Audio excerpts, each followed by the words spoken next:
I think in professional services, like technical professional services, the classic time and materials is dead or dying. And so I think leveraging AI and doing more fixed fee models or value-based billing or outcomes-based contracts is going to be really where this space is. Welcome back to the podcast. Today I'm joined by Jackie, the CEO of Bond Consulting Services. At RevGenAI, we focus on how B2B leaders are generating revenue in 2026 through AI, thought leadership, better sales signals, and practical go-to-market systems. Today we're going to dive into how Bond Consulting Services is working within the Microsoft ERP consulting space, working with manufacturers, and asset-heavy SMBs to create trust and what's working for them to generate pipeline, and ultimately how they're shaping their go-to-market approach in 2026. Jackie, it's great to have you. Thanks for having me. Happy to be here.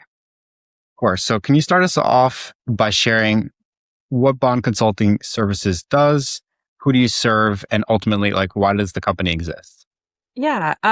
So BCS, or Bond Consulting Services, is a Microsoft partner.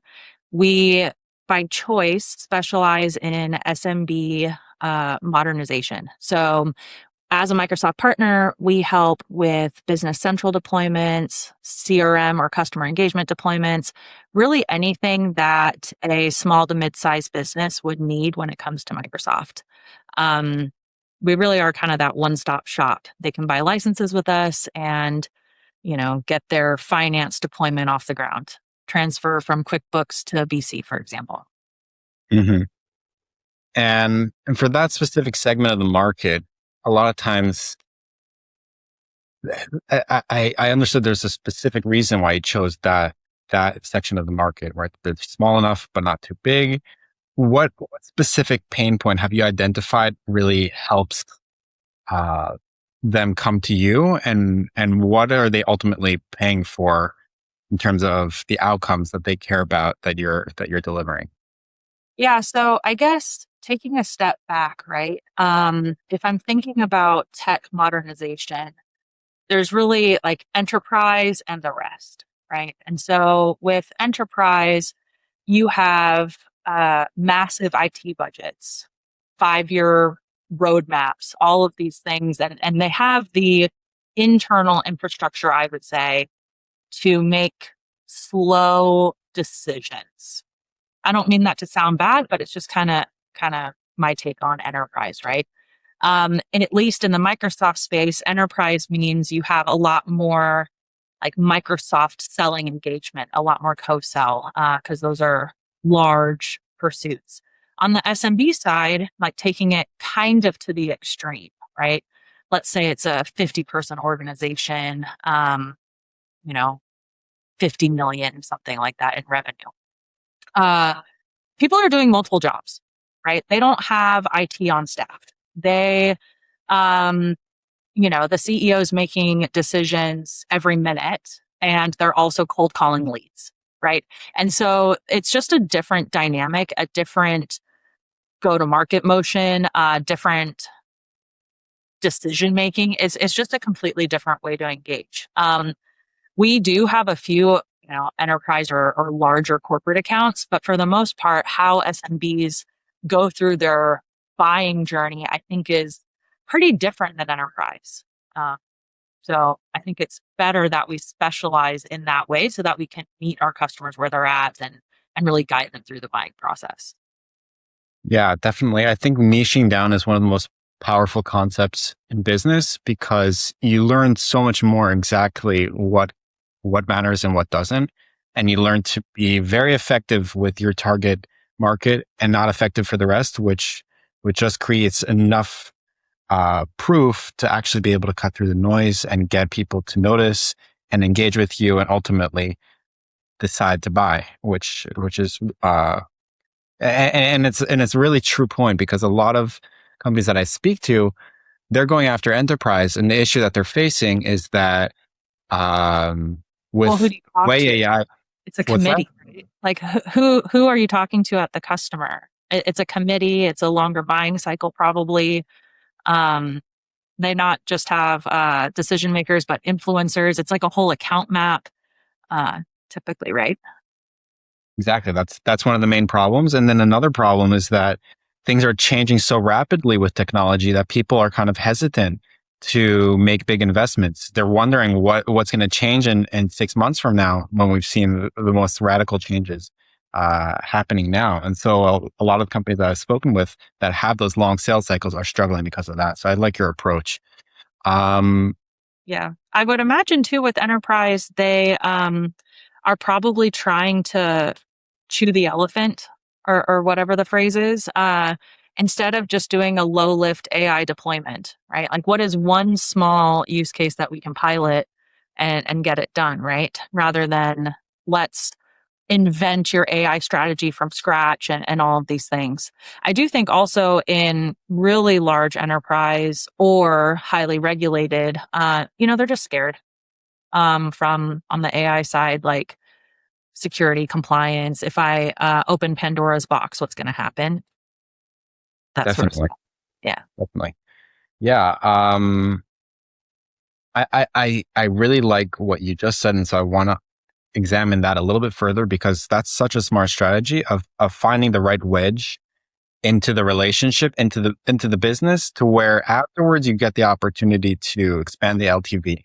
But what do you find kind of within your target market is that wedge that is the quickest ROI or biggest pain point that you guys solve? And can you give me an example of that?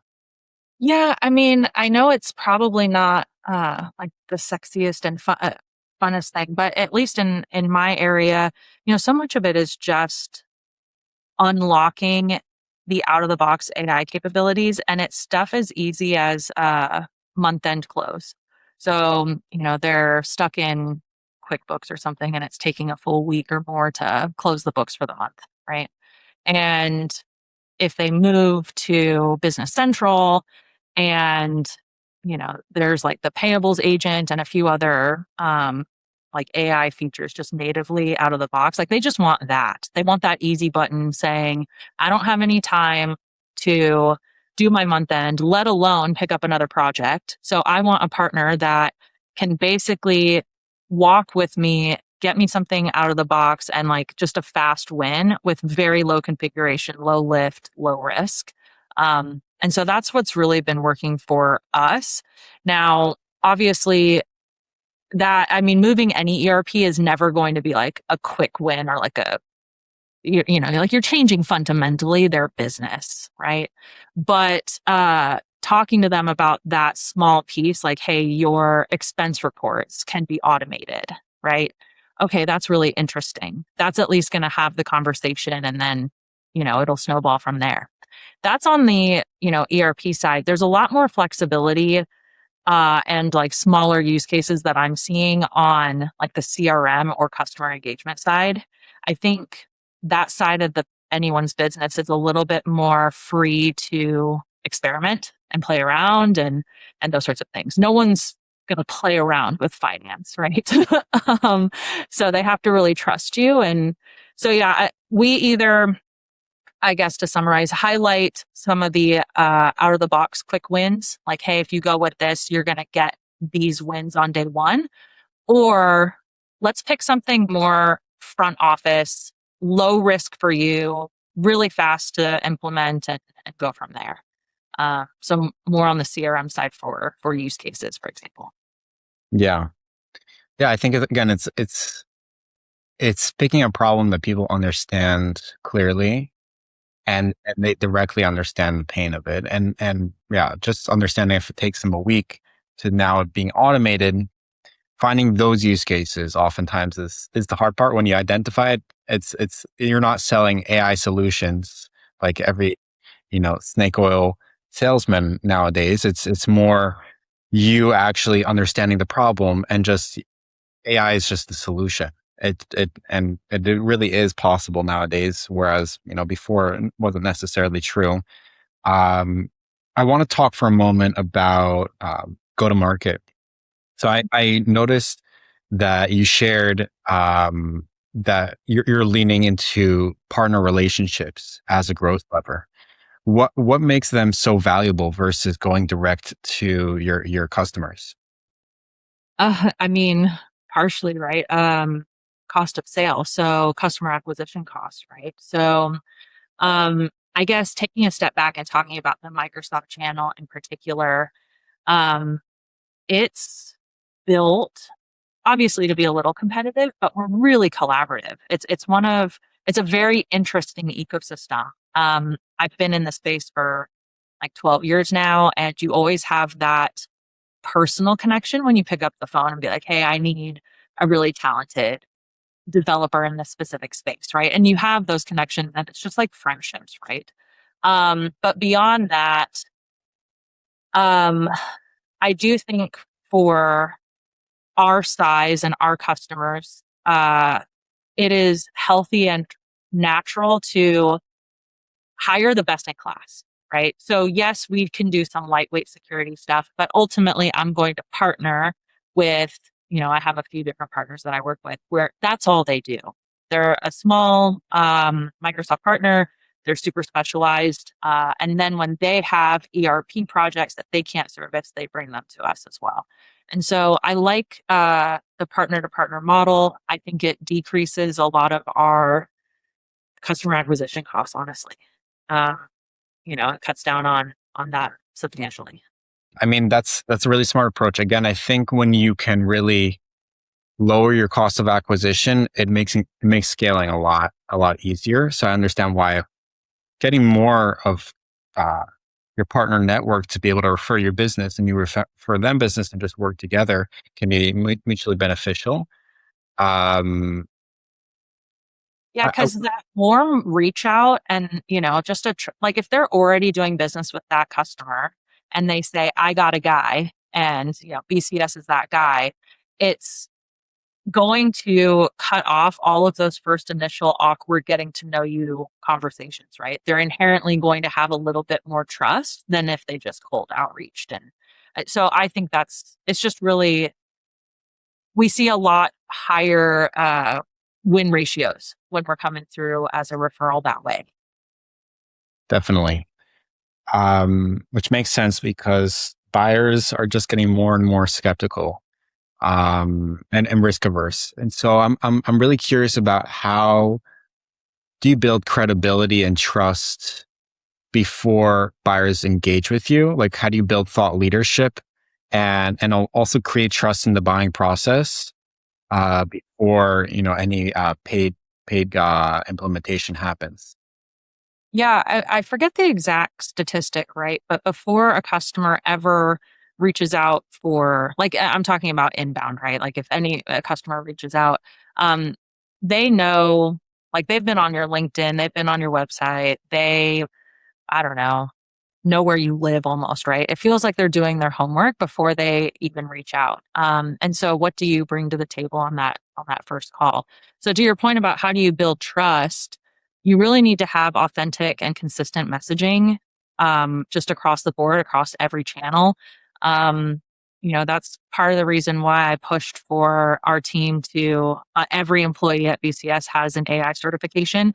And it's because I wanted our messaging and our teams to all be cohesive with what we're all about. I think buyers with SMB, they don't have much time to do a ton of research, but the research that they do, it needs to all tell the same story and point to the same message. If you're scattered and your blogs and your website and your LinkedIn aren't all cohesive, that's a really quick way to lose credibility or lose trust. Something as simple as not having your team members all connected to your LinkedIn page, like that somehow erodes trust, right? So it's the little things. I just put myself in the buyer's shoes, right? Like I'm a CEO of an SMB. What gives me the EBGBs? And don't do that, right? Um, yeah. Yeah, uh, that's really true because as somebody who's specializing in outreach, personalized outreach, thoughtful, relevant outreach, I see so many bad examples of what not to do often, and it's helpful. But also sometimes I catch some good examples of people who've also been really mastering, the technology that we have, and still kind of leading with that relevant human approach. And I really like just to focus on a cohesive message. Um, yeah, and consistency, because people can really pick up on. It's almost just like, it's like it takes one red flag for them to not buy, and so you discover those as you start a business, and over time, I think just being able to eliminate those is really what creates that smooth buyer's journey. Yeah. Um, People also trust when it feels human. So I am a big AI user. Fully admit that half of my LinkedIn posts are built with, Claude or Copilot or whatever. But the human aspect, like the what I do in particular is you got to get rid of the like AI dash, right? Like that is a dead giveaway that, hello, this was not human, right? And so I stole this from a client a long time ago. Really, really smart woman, but she told me that humans are better editors than authors, and so I think having that human edit is what's making things feel authentic, feel trustworthy, those sorts of things. And if you just blindly let AI be your editor and author and everything, it's going to read as fake. It's going to read as automated and agentic. So yeah, I think my engagement on posts, if I just do a copy paste, it's like wah wah. If I make it real and human and like put my own, no, this is actually going to be in my voice, but thank you for giving me something to respond to and edit, it does a lot better in terms of engagement.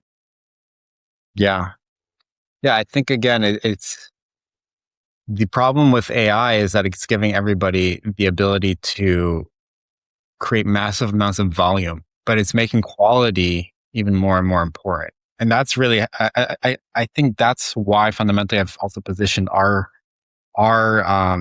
services to cater just to quality of relationships as opposed to driving, mass amount of outbound as well. Mhm. Because like if we can just find the right person who's worth really writing a really good outreach message to and following up with consistently and delivering a lot of value to them up front, it yeah, that's what actually matters. Which brings me to my next question is like, I am curious between direct to consumer and this higher leverage path of like getting partners who can refer you business, which obviously converts better when you have that trust. Um, how are you really prioritizing outreach and like account selection? Are you more looking for those partner relationships or outreach directed to consumers? And really, what is kind of like the focus for, say, the second half of 2026 for go to market? For us, it's definitely more on the partner to partner, I would say. I think a lot of direct to businesses, it's not it's a big time suck, right? Obviously, we automate everything that we can, but your success rate is still pretty low, at least in my industry. And so, partner to partner is really where we're spending a lot of our time. And having a phone call with one of our ISVs or having a phone call with one of our partners and just staying human that way. Um, it gives far more returns for that hour long phone call than, blasting out emails, even if they're personalized for an hour.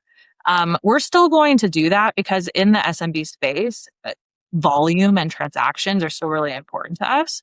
But if I'm thinking about the lifetime value of a customer, more of my larger accounts are through these partnerships. They understand that we are a partner, not a vendor, and they want to work with other partners and that sort of stuff. But ultimately, migrating someone off of QuickBooks to BC, like we can do like these fast finance deployments every day. So we'll still do that direct to business, but definitely the partner to partner space is where I'm focusing a lot more of our efforts. Definitely. I think again, it keeps coming down to business is all about leverage. When you can find that higher leverage point of like, okay, this one relationship it brings me so much more business than trying to, pick up more of these smaller relationships. I'll still take the smaller ones because, I'm sure you've worked many, many years on establishing your brand and credibility. But yeah, being able to identify that, have that clarity, I know is really helpful because it just narrows your focus and allows you to focus on executing. I'm curious, have who is a business mentor on your entrepreneurship journey who really shaped the way that you think about revenue or go to market? Man, my answer is interesting, and I feel like it's going to cause a lot longer of a discussion. But I really respect and admire my husband, Greg Gant, who's also in the space. So he and I, go back and forth all the time on various go-to-market strategies. And so what's really fun is in the Gant household, Greg is really like in my mind, the king of Microsoft Enterprise. Like he has really mastered enterprise and corporate go to market. And so then, I talk about my SMB and like the higher volume. And it's just really fun that we, know similar products, know similar people in the space. But our approaches are very different, but also complementary. And so when I'm thinking about that's who I really bounce ideas off of, and he's always a great sounding board. Um, so yeah, I guess that's who comes to mind first for me. There's a whole bunch of other people that have shaped me and helped me through my journey. Far too many to count. But yeah, he helps me a lot think through the best return and how to think about revenue for sure. Yeah. Yeah. Well, that sounds amazing and really cool that you guys kind of complement, and are in such a similar path, but are also not overlapping. Yeah. Uh, Really interesting dynamic. Yeah. So just to wrap things up here, what's a practical piece of advice that if you had to leave advice for somebody who's maybe getting into your industry now, um, and really trying to get on top of all the lessons that you've had to learn the hard way, and they exist, with all the technology that we have today, what would be the most important thing for them to focus on to really be able to do it right? So for like if I were to wave a magic wand, and it's something that I'm still figuring out myself, but I think in professional services, like technical professional services, the classic time and materials is dead or dying. And so I think leveraging AI and doing more fixed fee models or value based billing or outcomes based contracts is going to be really where this space is. And so if you're a founder, in technical professional services, that's where I would spend your time. Like, don't even worry about time and materials. I mean, I understand it's foundational and required, but I don't think buyers are buying that right now. I think they want to understand what it's going to benefit for their organization and how fast they can get that. And they will pay a premium to make sure that those things happen on time, in budget. That's at least what I'm seeing. I think that really is the area that I would emphasize. I think focusing on outcomes, being able to communicate exactly what the buyers care about is going to be more and more important as people become more and more distracted, and uh, they're being inundated with messages from everyone trying to grab their attention. So really being able to focus on that, I think, is it's really smart. Jackie, thank you so much for Thank coming on the you. podcast and sharing your perspective with us. For anybody who wants to reach out to you, um, or to BCS, where's the best place for them to find you? Oh, email always works. So jgant Gant at bondconsultingservices.com. Or just hit me with a connection request on LinkedIn. That always works as well. Okay. Thank you so much. Thank you.